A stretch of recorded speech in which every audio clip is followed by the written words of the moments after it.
হঠাৎ করে কাল বৈশাখী।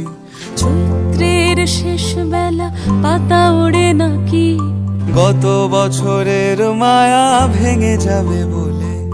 রাজপথ ভেসে গেছে অচেনা কাজলে। দু চোখে হঠাৎ করে কাল বৈশাখী। চৈত্রের শেষ বেলা পাতা ওড়ে নাকি, গত বছরের মায়া ভেঙে যাবে বলে।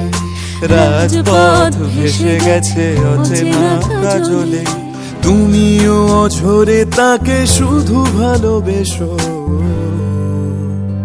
এসো হে বৈশাখ এসো, এসো, এসো হে